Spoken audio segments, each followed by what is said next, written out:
There's no question that our best, strongest pain medicines are the opioids, but these are the same drugs that have a reputation for causing addiction and other terrible things. Now, in fact, the rate of addiction amongst pain patients who are treated by doctors is much less than 1%.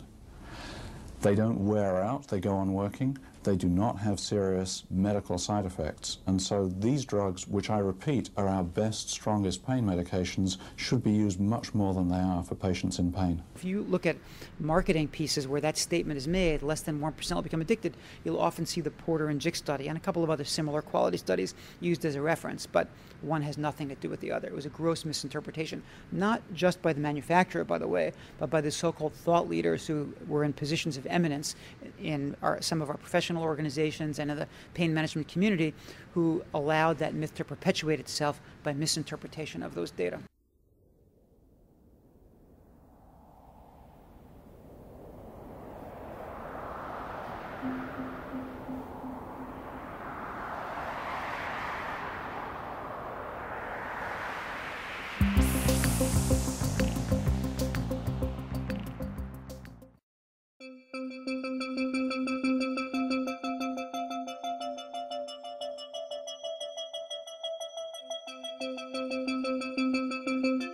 Well, we wrote an article that was a meta-analysis looking through the studies, estimating the amount of aberrant drug-seeking behaviors that were occurring with chronic pain patients, particularly chronic back pain. And when you look through that literature, you can find a lowest rate of perhaps 5%. But the higher rates are more typical, going up to 43% of patients who get chronic back pain medications with opiates that are in fact have aberrant drug abuse related behaviors, and the average was in the high 20%, 28% or so. So a quarter of patients having a complication as severe as addiction and aberrant behaviors makes it the most common adverse event and relatively serious adverse event that can occur with chronic opiate treatment.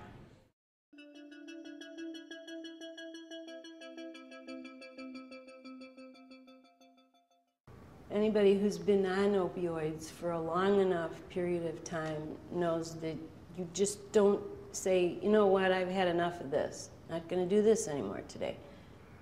I just won't take my pills tomorrow. Like I won't take my Lipitor tomorrow. That doesn't work. The next day, you're very, very sick if you don't take those pills.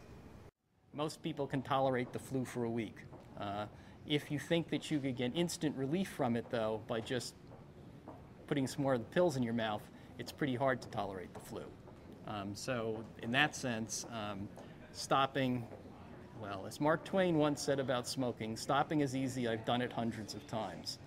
I think that the bright line drawn by the pain community and the opioid manufacturers between physical dependence on one hand as inevitable and ultimately benign, as contrasted with addiction or psychological dependence on the other hand, which is said to be not inevitable, is a lot blurrier than people would think. And for example, I think that a patient who has been on opioids daily for a year is in important ways, I think, psychologically as well as physically dependent. There's a lot of withdrawal anhedonia. There is a sort of dullness that we see in patients. There's a real getting used to life without the substance. Same as people who quit smoking need to get used to what life is like without cigarettes.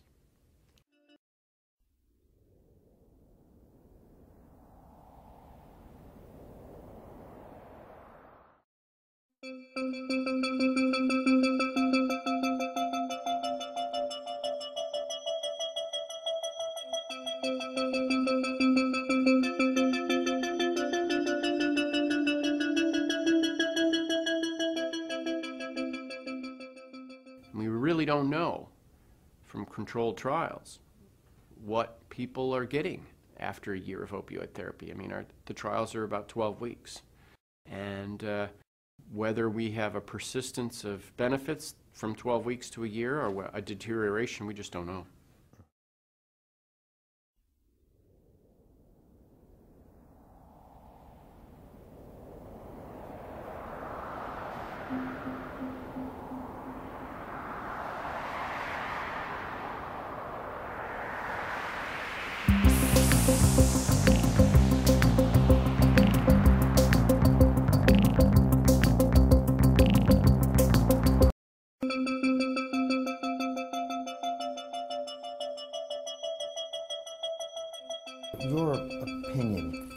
most patients with chronic non-cancer pain who receive long-term treatment with opioids, how do most people fare? I can tell you that after almost 3 years, we've been measuring systematically on thousands of patients that we see at our center.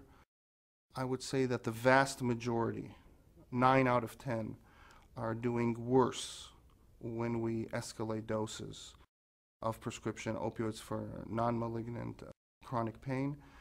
In the, I would say, in regards to pain, mood, and function. So it just doesn't work in the cohort of patients that we see.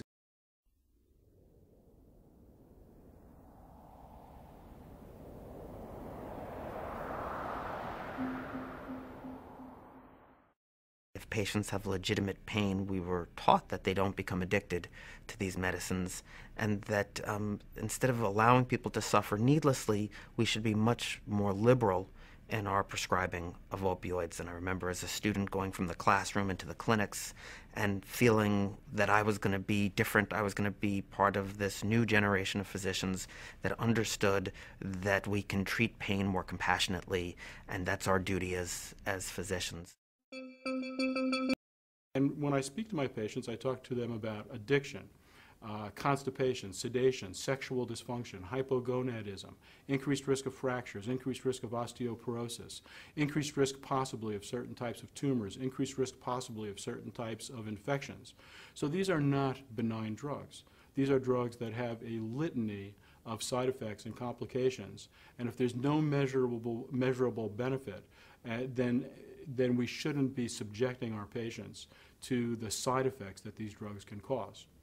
But then we start to really ask ourselves from a scientific perspective, almost saying, you know, in 20 years they're going to say, what were they thinking of when they were giving opioids for chronic non-malignant pain? Didn't they know that it has adverse effects on the modulation system or on the descending noxious inhibitory control? So I think that some scientific humility should come now into place, and a better, I would say, intellectual framework to work within.